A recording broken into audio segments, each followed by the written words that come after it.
Hey everybody, welcome to my new series, HollowLuigi's Top 10. And for the first episode, we're going to be covering my top 10 favorite games of all time. So let's kick it off, shall we? It's one you'd be familiar with if you're on my channel regularly. It is Metal Gear Solid 3 Snake Eater on PS2. The remake, released a couple years later, is also accessible. Released on November 17, 2004, Metal Gear Solid 3 dropped a major bombshell on the video game industry by pushing the already incredible Cell series in an all-new direction. Featuring a unique survival system which relied on hunting for food and curing your wounds, breathtaking graphics for the time, and improved control in combat and boss battles made this game extremely popular among fans and non-fans of the series. Players were immersed in a storyline that borrowed actual world events like the Cuban Missile Crisis and the Berlin Wall, as well as people such as President Johnson and Premier Khrushchev. These details combined with the plot of the story made for an incredibly interesting storyline. It kept many players, myself for example, almost clinging to our controllers wondering what would happen next. Another incredible aspect that made this game great was the balance between the serious and the humorous. The many jokes, although subtle, add a much-needed comedic presence to an otherwise depressing but fantastic plot. So, let's go on to the rest of the countdown now. Metal Gear Solid 3 was indeed a game that changed gaming, but let's move on to number 9, shall we? It is Resident Evil 4, released January 11th, 2005. Originally released on the GameCube, Resident Evil 4 became an instant classic that people were dying to play. Who could blame them, though? This game was thrilling from the start to the finish. You couldn't even take your hands off the controller for the cutscenes, or else you would suffer decapitation at missing an on-screen button prompt. There were tricks and traps all over the place that would kill you in a flash. New players found themselves peering around every corner to make sure it was safe before moving on. The over-your-shoulder concept was new at the time, and helped create an eerie ambiance throughout the game, and gamers would always wonder what was to their left. The graphics for the time were spectacular. Seeing the walls soaked blood red after loading a zombie's head full of lead was downright gorgeous, not to mention satisfying. The environment did a great job disturbing gamers, if not frightening them to death. Self-urination was quite common at the time, with the creepy villages burning bodies, or a medieval castle with bloodthirsty monsters filled to the brim, or an island with creepy soldier zombies that would rip your head off. Well, okay, they wouldn't rip your head off, but you get my idea. 2005 must have been a really good year in gaming, because number 8 was also released in 2005. Another very underrated game, Time Splitters Future Perfect on the GameCube, but again, on any console. Time Splitters Future Perfect flew in under the radar and didn't really get the attention deserved. For those who owned the game, however, knew the joy of absolutely hilarious characters, to a quacking duck man, to a living sock puppet with giant fingers for legs. This game has some of the most creative comedy I have ever seen in video games. Even some of the weapons are humorous. From flare guns, to bricks, to beams of electricity, there is something for everybody. Multiplayer is where Time Splitters really shines, however, because you can have up to 10 bots in addition to 3 friends, leading to some massively chaotic gameplay. The match customization is also spectacular. You can choose the bot you fight to the weapons you use. You can even make your own multiplayer maps. It's an intuitive map creation system which was completely unheard of for shooters in that time frame. Game modes are plentiful too, from basic team deathmatch to virus mode, trying to infect the other players while avoiding infection yourself. 2 things I didn't mention. There are up to 150 playable characters that you can choose from. You have to unlock them all, but it's worth it. And the gameplay is pretty solid too. Number 7's a blast from the past, folks. Super Mario 64 on the N64, released September 26, 1996. Super Mario 64. What can be said about it? It was the platformer that paved the way for all the rest. It set the standards for games, even in today's day and age. With such diverse environments like a lava wasteland, to a frozen tundra, to a cloud palace. Yes, I said cloud palace. The scenery never disappointed, and was never repetitive enough to turn any gamers away. I know it kept me hooked for sure. Nothing was more enjoyable at the time than hunting down all 120 stars, and that feeling of accomplishment after finally getting it done. I'm sure many other gamers would agree with me on that point. The music was also great, especially for an N64 title. There was fitting music for every stage, and every minute of it sounds great. It really does a good job of immersing you into the environment. The game's difficulty was average, so that anyone could beat it, but still show off their skills to friends at the same time, which really attracted many different types of gamers. I could go on and on and on about what makes this game great, but the only way to know for sure is to end up playing it yourself. So let's move on now. Number 6 is something you all know and love. One of the greatest party fighters of 2001, Super Smash Bros. Melee, released on December 3rd of that year. Super Smash Bros. Melee was the long-awaited sequel to its N64 counterpart, and surpassed it in every way imaginable. The selection of Nintendo characters was extensively expanded, leaving more options for the players who weren't satisfied with the original 12 from the first game. The control was a lot more smooth and easier to handle for veterans of the old game and for new players alike. The wide selection of maps, stemming from many Nintendo games, each with its own tricks and traps, added a lot of variety to the fighting, and kept the game from getting bland. All of the new items the game incorporated led to chaotic, not to mention hilarious gameplay. Nothing was more satisfying than getting a KO with a fully charged baseball bat. Everyone would love to boast about their amazing Super Smash Bros. Skills, and making them kiss your boots was an amazing feeling. Imagine slapping a douchebag in his face until his cheek turned blue. Yeah, sort of like that.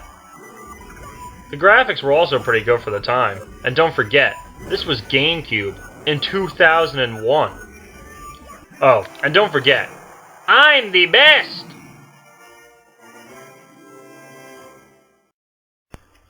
Some of you might have been wondering where the more recent games on this countdown are. Well, here's one. Gears of War 2, released November 7th, 2008, sitting in the number 5 spot. Gears of War 2 is the best shooter of its time, having unparalleled graphics, great sound effects, and very solid gameplay at that. The Gears of War series has rightfully obtained mass popularity among millions of Xbox 360 gamers. Multiplayer is the real backbone of Gears 2, however, and many will agree that it is great. The ways to kill in this multiplayer franchise are endless. Just be prepared to die, and die, and die, and die.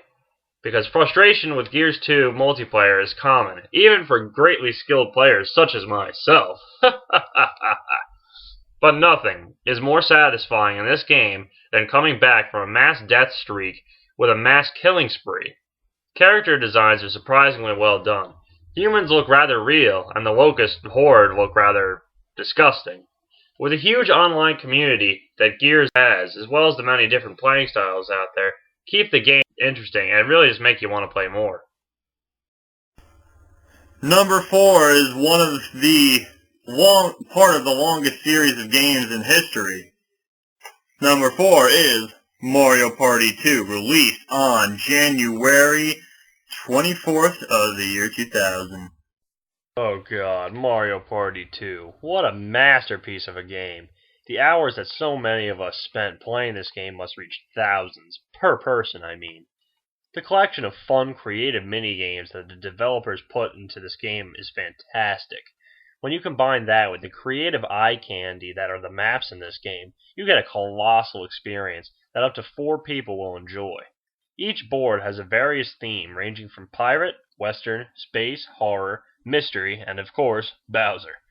As a result, each board has a plethora of interesting happenings that can go on.